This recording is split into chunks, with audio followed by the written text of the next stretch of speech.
धनौती गांव। यहाँ गिनती के कुछ 100 लोग ही रहते हैं, शहर से लगभग 300 किलोमीटर दूर। सुबह से ही हल्की हल्की बारिश लगातार हो रही है और इसी बारिश के बीच 3 दोस्त हरी की चाय की दुकान पर बैठकर बातें कर रहे हैं। इस मार्च के ठंडी मौसम में बारिश की क्या जरूरत है भला, समझ नहीं आता। गर्मियों में जब हम पिघल रहे होते हैं तब तो ये बारिश आती नहीं, जब जरूरत होती है तब कुछ भी काम नहीं आता। अरे इसमें बुरा क्या है? कंबल में लिपटकर लंबी और आरामदायक नींद ली जा सकती है और खाना खाकर कंबल के अंदर कहानी की किताब पढ़ने का मजा ही अलग होता है। बस कर, तेरी तो नींद ही नींद है। अगर तुझे सुलाकर कोई पटाखे बम भी फोड़ दे तब भी तेरी नींद नहीं खुलेगी। मुझे नींद बहुत पसंद है और समझ ले, जो नींद से प्यार करता है उसकी जिंदगी की आधी समस्याएं खत्म हो जाती हैं। अरे विनय, तुझे क्या हुआ? कुछ बोल ही नहीं रहा, क्या सोच रहा है? मैं सोच रहा हूँ कि सर्दियों में सबसे ज़्यादा मज़ा चाय पीने वालों को आता है। जिसने चाय पीने की शुरुआत की थी उससे बड़ा खाने पीने का शौकीन कोई नहीं होगा। क्या शानदार आइडिया था उसका। मेरी किस्मत देखो, मुझे 2 दोस्त मिले हैं। एक कुंभकर्ण का वंश है जिसे बस नींद से प्यार है, और दूसरा चाय का दीवाना। एक का दिन नींद से शुरू और नींद पर ही खत्म होता है, और दूसरे का दिन चाय से शुरू होकर चाय पर ही खत्म हो जाता है। तुम दोनों से कुछ होने वाला है? जिंदगी में कोई मजा ही नहीं है तुम्हारे। हिट। लगता है तेरे दिमाग में कोई प्लान चल रहा है। अब सीधा बता, क्या कहना चाहता है? अच्छा तो सुनो, इस ठंडी रात में नाव लेकर मछली पकड़ने चले क्या? कैसा रहेगा? बहुत बुरा आइडिया है। इतनी ठंड, ऊपर से बारिश। अगर मुझे बुखार या सर्दी हो गई तो पिताजी मुझे बहुत मारेंगे, और अगर कुछ और हो गया, नहीं नहीं, मुझे भूतों से बहुत डर लगता है। जब बिल्कुल, कितना डरपोक है रे तू। हम लोग साथ रहेंगे तो फिर क्या डर रहा है? तो क्या तू चल रहा है विनय? सिर्फ मैं क्यों, ये ललित भी जाएगा। सुन, रात का खाना खाकर हम गंगाराम काका की छोटी नाव और जाल लेकर निकलेंगे। फिर घाट पर बैठकर बातें करेंगे और जाल डालकर मछली पकड़ेंगे। नहीं नहीं, मैं नहीं जाऊंगा। मेरे पिताजी मुझे जाने ही नहीं देंगे। अरे बेवकूफ, क्या तू अभी भी छोटा बच्चा है? घर में सोने का नाटक करना और खिड़की से निकल आना। तो तय रहा बात, आज रात हम मछली पकड़ने जाएंगे। सोचकर ही कितना अच्छा लग रहा है। पता है, ये मेरा बहुत पुराना सपना था। कितना पुराना सपना? अभी तो कहा तूने। अच्छा बस कर, अब हम चाय की दुकान के सामने मिलेंगे। अभी घर चलते हैं। लेकिन उससे पहले नाव और जाल का इंतजाम करना होगा। वो सब मैं देख लूंगा। और तू इतना डरा हुआ क्यों लग रहा है? हर चीज से डरता है, डरपोक कहीं का। अब विनय, बकवास मत कर। मैं बिल्कुल भी डरपोक नहीं हूं। मेरे अंदर बहुत हिम्मत है। तो ठीक है, महान वीर ललित चौधरी जी, आप आज रात मछली पकड़ने आकर अपनी बहादुरी दिखाएंगे। ठीक है, मैं भी आऊंगा।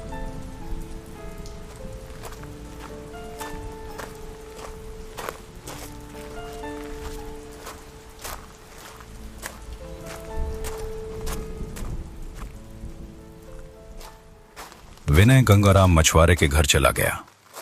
गंगाराम बूढ़ा आदमी है। वो शाम के वक्त एक छोटी सी मचान में अकेला रहता है।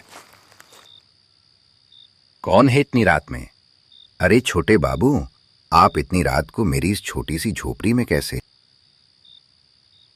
कुछ खास नहीं, आज रात मुझे आपकी नाव और मछली पकड़ने का जाल चाहिए। हम दोस्त मिलकर नदी के घाट पर पूरी रात मछली पकड़ेंगे। दे दीजिए ना काका, मैं आपको 300 रुपए दूंगा। चलेगा ना? क्या कह रहे हो छोटे बाबू? रात में मछली पकड़ने जाओगे? ये बिल्कुल आसान काम नहीं है।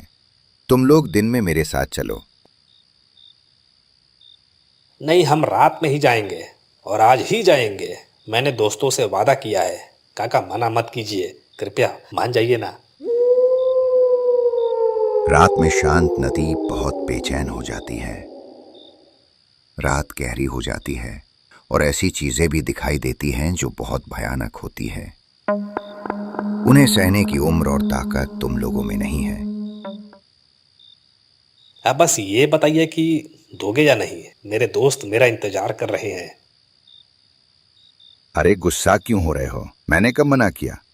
अच्छा ठीक है, ले जाओ। वहां कोने में जाल रखा है और नाव घाट पर बंधी है। धन्यवाद काका, आप बहुत अच्छे हैं। ये लीजिए काका, पैसे लीजिए, ये आपका किराया है। अच्छा मैं चलता हूँ।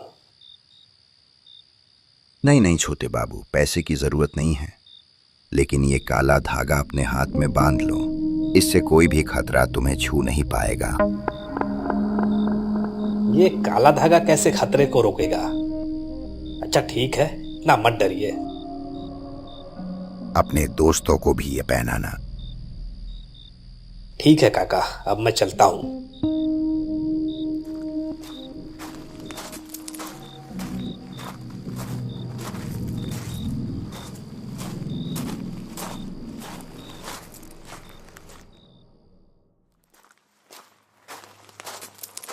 विनय जाल लेकर चाय की दुकान के सामने आया और देखा कि सार्थक एक बैग लेकर खड़ा है।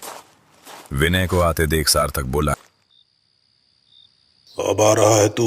कब से इंतजार कर रहा हूँ। लगा था तू ऐसे ही बोलकर नहीं आएगा।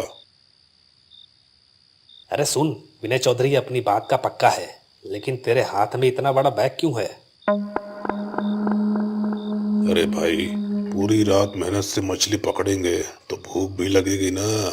खाने का सामान लाया हूँ, एक छोटा सा दावत भी हो जाएगा। ठीक कहा तूने, लेकिन ललित कहाँ है? अगर वो नहीं आया तो मैं कल से उससे बात नहीं करूंगा, बता दे रहा हूं। तभी बात करते करते ललित वहां आ गया। ललित के चेहरे पर डर साफ दिख रहा था।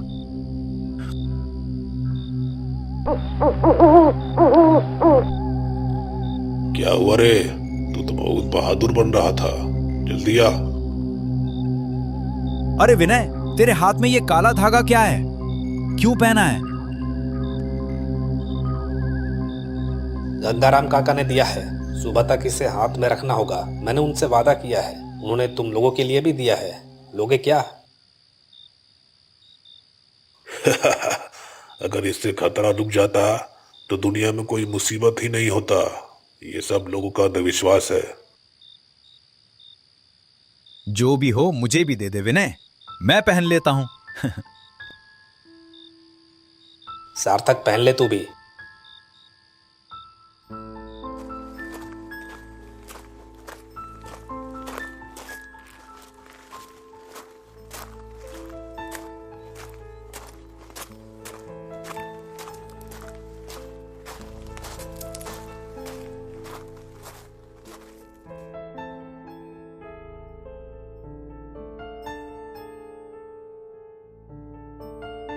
अरे देखो हम पहुंच गए।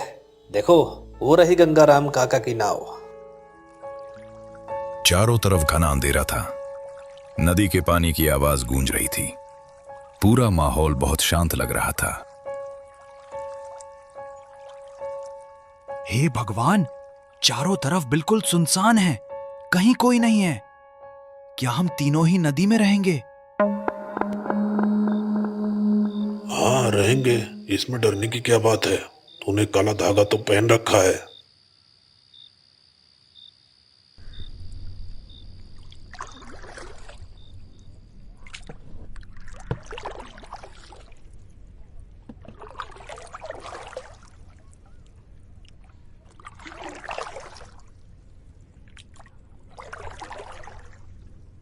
विनय नाव चला रहा था, ललित बैठा हुआ था और सार्थक नदी में जाल डाल रहा था।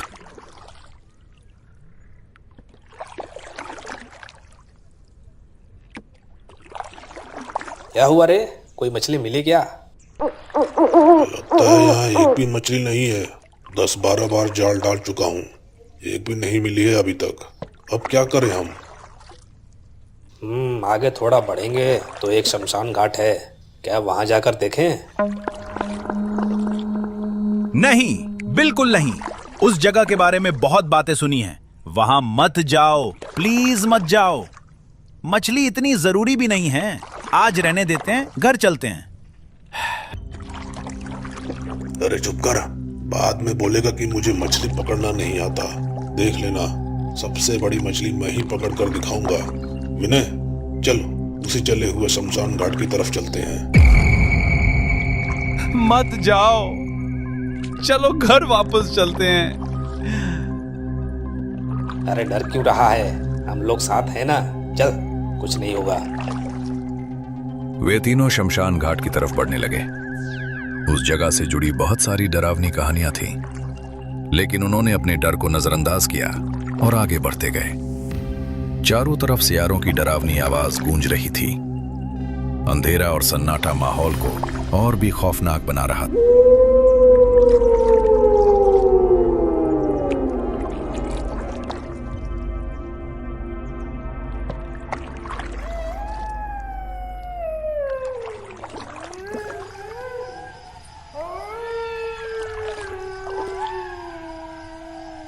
अरे बाप रे, ये सियार कितनी डरावनी आवाज में चिल्ला रहे हैं। मैंने पहले ही कहा था कि यहां मत आना। तुम लोगों ने मेरी एक नहीं सुनी। चारों तरफ देखो, कितना डरावना है। सच में यार सार्थक, यहाँ बहुत अजीब लग रहा है, दिल घबरा रहा है। चल यहाँ से वापस चलते हैं। अरे थोड़ा रुक जाओ, जब आ ही गए हैं तो एक दो बार जाल डालकर देखते हैं। सार्थक ने नदी में जाल डाला। कुछ देर बाद जब उसने जाल खींचा तो जो उसने देखा, जाल में एक लड़की का कटा हुआ सिर फंसा हुआ था। ये देखकर तीनों डर के मारे कांपने लगे।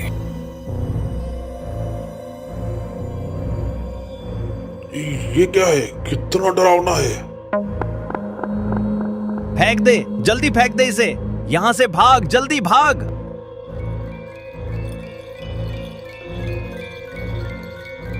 अरे ये क्या, नाव यहीं रुक गई है, चल ही नहीं रही है। अब क्या करें हम? अचानक उन्हें एक डरावनी आवाज सुनाई दी। मेरा सिर मुझे वापस दे, मैं कह रही हूँ मुझे वापस दे, मेरा सिर मुझे वापस दे, नहीं तो तुम सबको खत्म कर दूंगी। ए भाई, ये सब क्या हो रहा है? मैंने पहले ही कहा था यहां मत आओ। लो, अब भुगतो।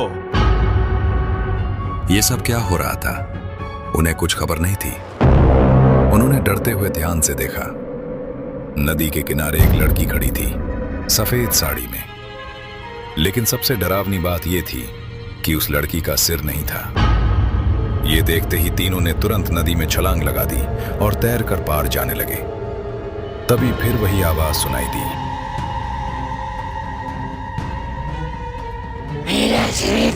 मेरा सिर मुझे वापस दे, मेरा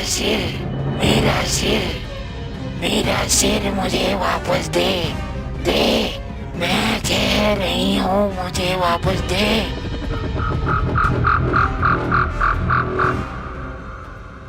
तीनों जैसे तैसे नदी पार करके भागने लगे। भागते भागते उन्होंने देखा कि सामने एक घर में रोशनी जल रही है। घर देखकर उन्हें थोड़ी हिम्मत मिली। डरते डरते उन्होंने दरवाजा खटखटाया। कौन हो तुम लोग? इतनी रात में यहां क्या कर रहे हो? तीनों ने उसे पूरी घटना बता दी।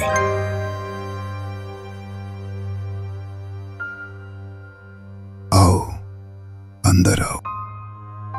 उस आदमी ने उन्हें अंदर बुलाया और बोला,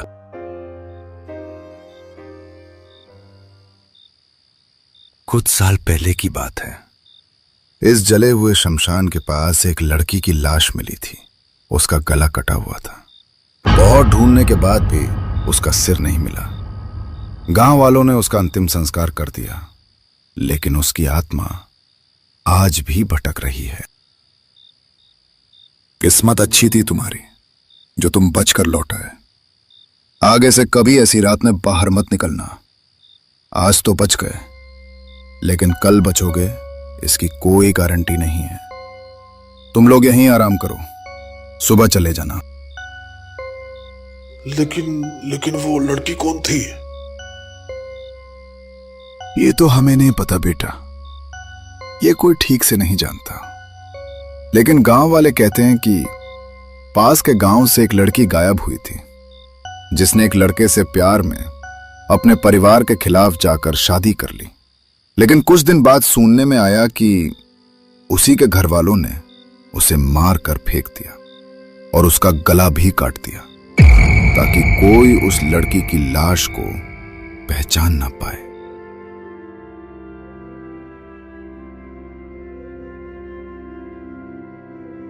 हालांकि गांव वालों को सिर्फ उसका शरीर ही मिला था। आज तक किसी को उसका सर नहीं मिल पाया। और जो भी रात में उस शमशान के पास गया है, उसने उस सिर कटी लड़की को देखा है और डरावनी घटना का सामना किया है। उसके बाद तीनों दोस्तों ने वो रात वहीं बिताई। सुबह होते ही वे अपने घर वापस लौट गए और साथ ही उन्होंने फैसला किया कि वो अब कभी भी रात को घर से बाहर नहीं निकलेंगे। सार्थक भूतनी के, तेरे वजह से आज हम मरते मरते बचे हैं। तू अगर जिद ना करता तो आज हम इतनी बड़ी मुसीबत में ना फंसते। भाई, अब जिंदगी में कभी भी रात को मछली पकड़ने नहीं आऊंगा। तो दोस्तों, कैसी लगी आपको आज की कहानी? कमेंट्स में जरूर बताइए। और ऐसे ही नए नए हॉरर स्टोरीज के लिए अकल्प एनिमेशन को सब्सक्राइब जरूर करिए।